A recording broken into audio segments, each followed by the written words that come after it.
안녕하세요. 프레스티지 골라 네이비입니다. 오늘 2021 이전 추천 항공기 기종을 알려드리도록 하겠습니다.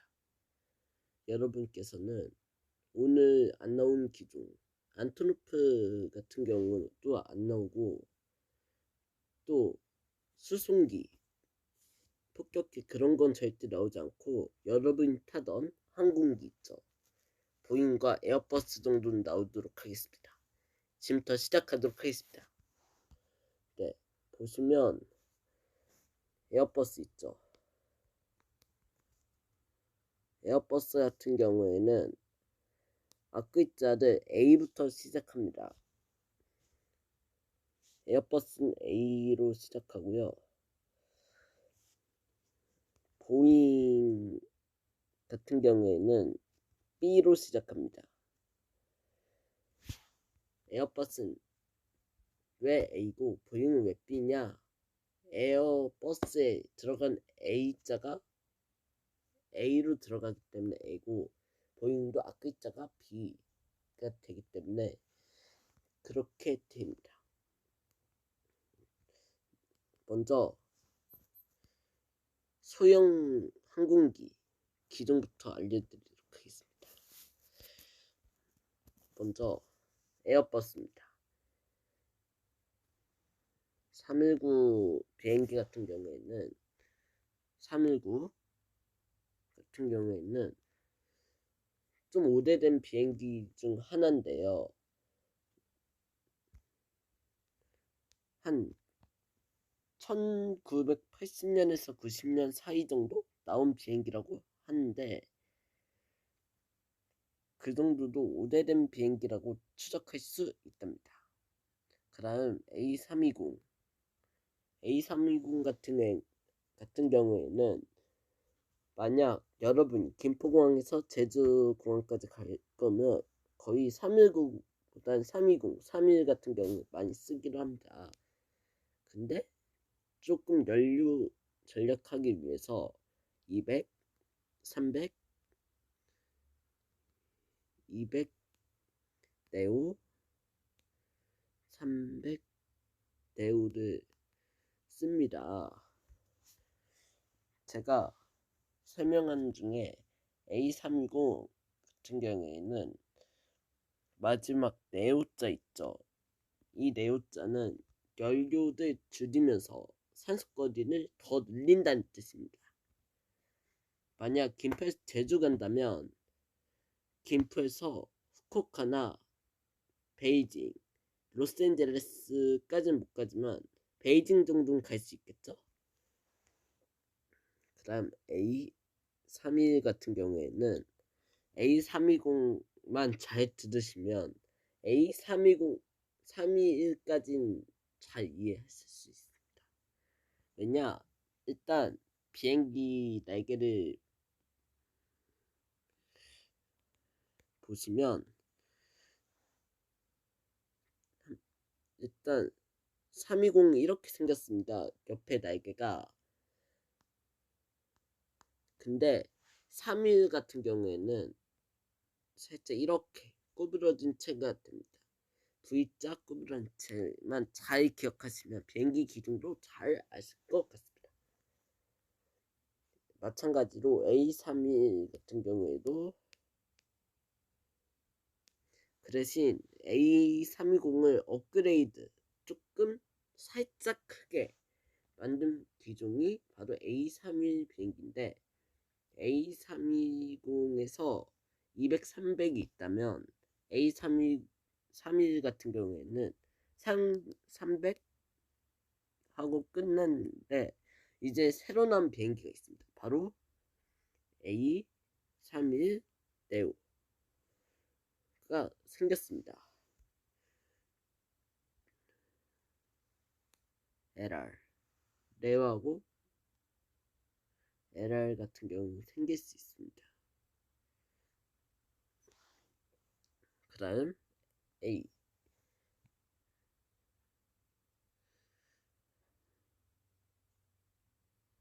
330입니다. 드디어 중형 항공기가 나왔습니다. 330 배웠을 때는 340까지는 아실 겁니다. 에어버스의 특징 320 배웠으면 31, 330 배우면 340, 350 배우면 380까지는 배울 수 있습니다. 중간에 360, 370은 없습니다. A330에서는 200 비행기 300하고 이제 화물기가 있습니다. 화물기는 F예요.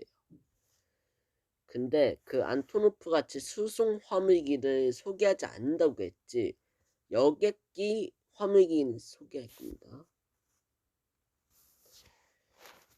여기로 네오가 나왔습니다. 그 다음 800 나왔고요. 900 나왔고 900 네오가 나왔습니다. 이게 사이에 400, 500, 600 그런 건 왜 없냐? 한 번에 산수거리 만약 천천히 가다가 쫙 간 느낌으로 했다고 합니다. 그럼 340도 아시다시피 이거는 현재 항공사에서는 싱가포르 항공과 루프트한자와 유나이티드 항공만 보유하고 있습니다. 340 같은 경우는 400 비행기, 600 비행기밖에 없습니다. 왜 네오가 없냐? 사이에 A340 비행기도 좀 오래된 비행기라고 합니다. 그다음 A350 같은 경우에는 진짜 유명합니다. 싱가포르 항공에는 500, 1000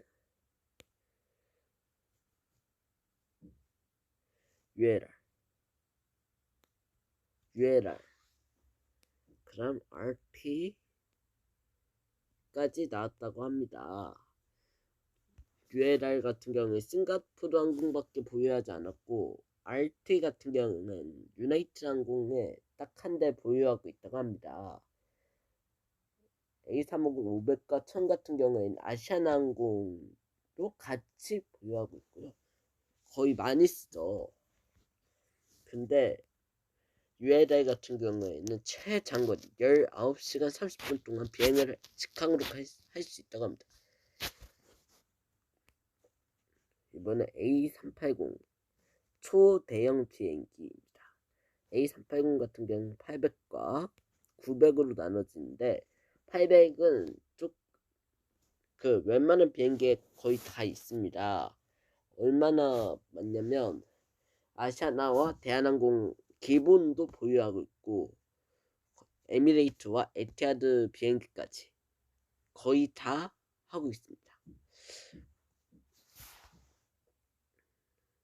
이번에 보잉으로 넘어가 볼게요.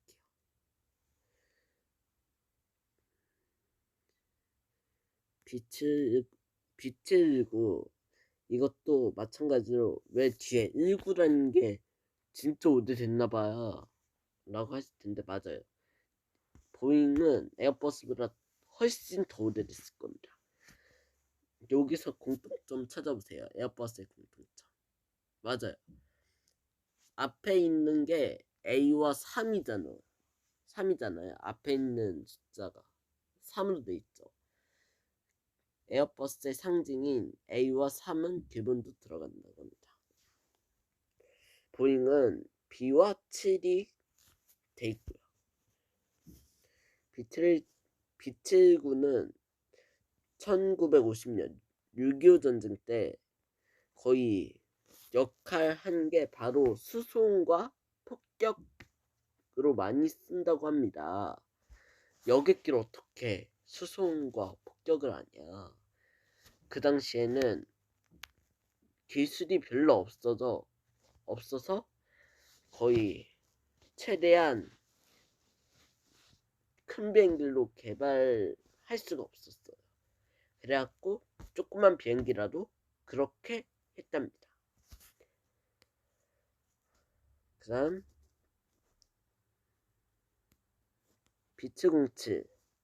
비츠07 같은 경우에는 처음 김포 오사카 노선에 투입했다고 합니다. 그게 바로 1965년인데요.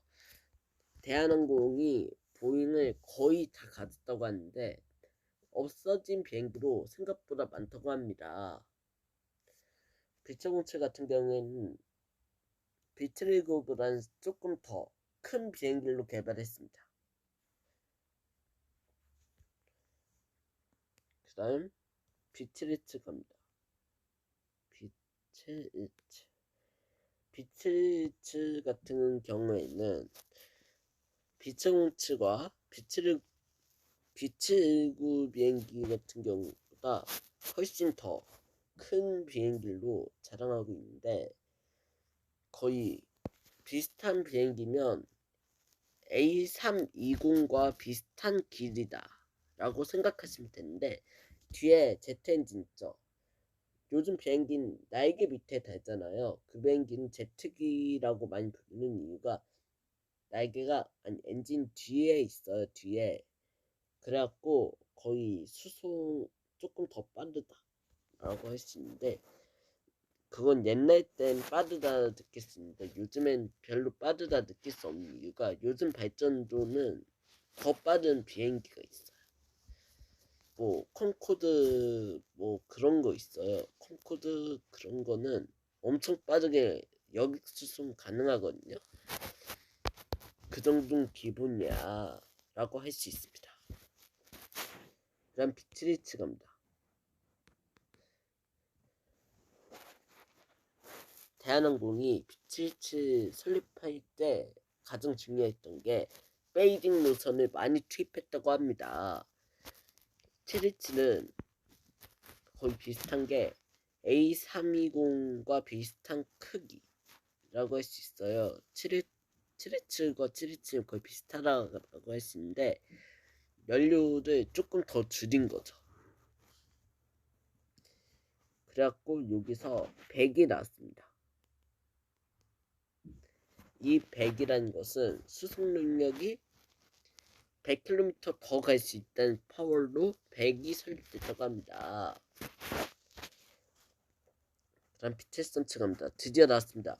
여러분이 제주도 뭐 국내선 많이 갔을 텐데 비츠3 같은 경우는 1973년 때 설립했다고 만들었다고 합니다. 그 비행기가 바로 300부터 시작했다고 합니다. 보잉 비츠3 300 이제 400이 나왔겠죠. 500 나왔고 이제 800이 700이 나왔습니다. 그 다음 800 900 F 8X 9X까지 나왔는데 이제 10X까지 나오겠죠. 이 중에서 737이 가장 많은 게 국내 수송과 해외 수송도 많다고 합니다. 요즘 비행기는 8X, 9X, 10X까지 다 나왔습니다. 거의 2020년쯤 8X가 도입했고 9X와 함께 도입했다고 합니다. 2021년 때는 10X까지 나왔습니다. 여러분의 장거리 기대 많이 하시죠.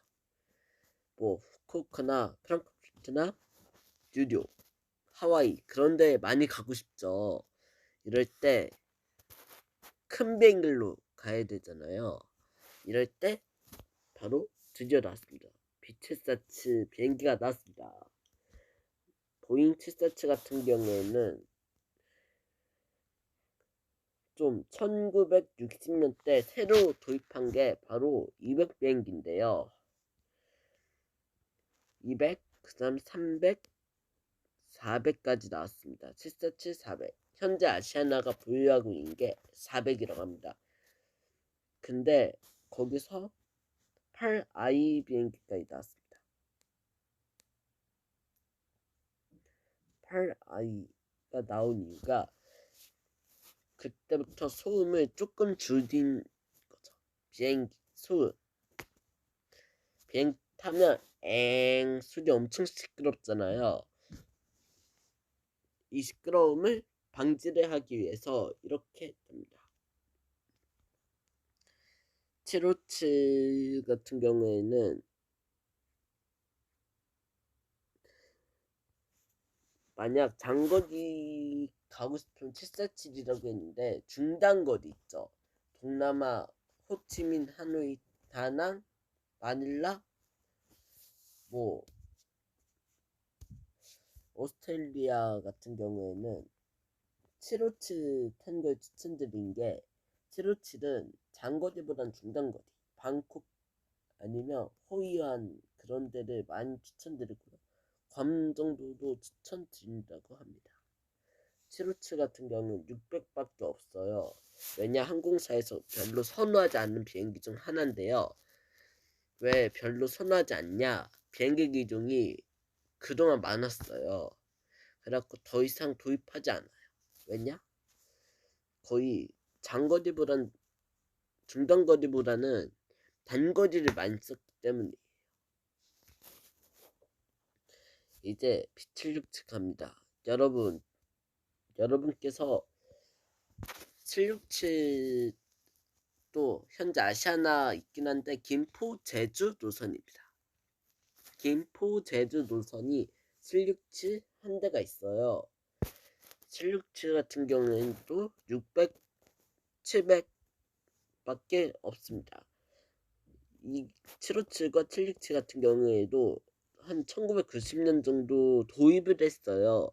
보잉이 그 정도로 오래된 비행기라서 사람들이 좀 인정받긴 했는데 현재는 비행기보다는 우주산업과 그런 것도 많이 관심이 되고 있고 항공기를 더 이상 더 만들자면 어떻게 도입 비용이 더 들겠죠. 출고기간, 노동작업 시간 그게 다 있어요. 그래갖고 더 이상 만들기 어려워갖고 767은 포기했고 보잉 777 같은 경우에는 장거리입니다. 1층 747하고 480은 2층 비행기지만 나머지 1층 비행기거든요. 보잉 777도 1층 비행기인데 200 비행기와 300 비행기는 시끄러움이 계속 가요. 근데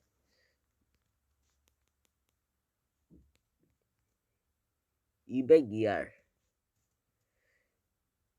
200LR 같은 경우에도 조금 줄인 거죠. 200이라는 숫자는. 근데 300 들어가면 조금 더 많이 줄일 겁니다. 300ER과 300LL 같은 경우에는 소음을 확 줄인다고 합니다. 얼마나 확 줄이냐? 잉 소리에서 잉 소리로 잉 소리에서 잉 소리로 많이 줄었다고 합니다. 그럼 보잉의 아주 조용한 비행기 보잉 787입니다. 보잉 787 같은 경우에는 맞다. 777에도 딱 한 가지 F가 있습니다. 이 F는 화미기라는 뜻이고요. 거의 대한항공에서 많이 쓰기도 합니다. 787 같은 경우에는 거의 1세대라고 하면 작은 숫자라고 생각했어요. 맞아요. 작은 숫자예요. 787-8이 조금 작고요. 787-9가 중간 크기. 10이 좀 큰 사이즈. 길이 딴 이렇게 나눠져요. 그 나눌 때 그 길이가 있어요. 여기서 230명 타는 게 8이고 370명 태우는 게 9, 450명 태우는 게 10이다. 그러면 비행기를 늘린 거죠. 그 대신 엄청 조용한 이유가 787 전용 엔진인 롤스로이스 엔진이 있다고 합니다. 이 롤스로이스 엔진은 거의 비슷한 게 350 500 같은 경우 A350 500과 사이에 이제 새로 생긴 900 비행기까지 있다고 했어요. 1000도 있고 900도 있고 500도 있는데 아까 왜 900을 설명을 하지 않는 이유가 보잉 787 8910 같은 경우에는 A350 500, 900, 1000과 비슷하기 때문에 거의 900은 괜찮다, 설명 안 해도 된다, 괜찮을 정도인데 뒤에 ER과 F 같은 경우는 진짜 이해하기 힘들 겁니다. 그래갖고 만약 여러분 일본 가고 싶으시죠? 일본 가고 싶으시면 A321 네오를 타신 걸 추천드리고요. 일본 오사카 정도 가야 A330 900ER 정도 타신 걸 추천드릴게요. 홍콩 가고 싶다. A380 800 정도. 그러면 제주도 가고 싶다. 그러면 737 10X 정도 추천드릴게요. 만약 호놀룰루까지 가고 싶다. 747 8i. 거의 오세아니아 있죠. 그런데 그 호주의 그 들럼플럼이라는 곳은 거의 보잉으로 많이 사용한 걸 추천드리는 게 보잉 787-10으로 추천드린 이유가 그 비행기에 오세아니아는 조금 멀리 떨어져 있다고 생각하시면 돼요. 만약 유럽까지 아시아에서 유럽까지 10시간 정도 칩시다. 10시간 치면 조금 더 가야 해요. 거의 오세아니아는 직항이 없어요. 버스로 갈 경우. 근데 보잉으로 가면 직항이 생겨요. 거의 787과 777로 가면 더 빠르게 갈 수 있죠. 그럼 프레스티지 골라 항공기 2021과 2022년 항공 추천을 마치도록 하겠습니다. 감사합니다.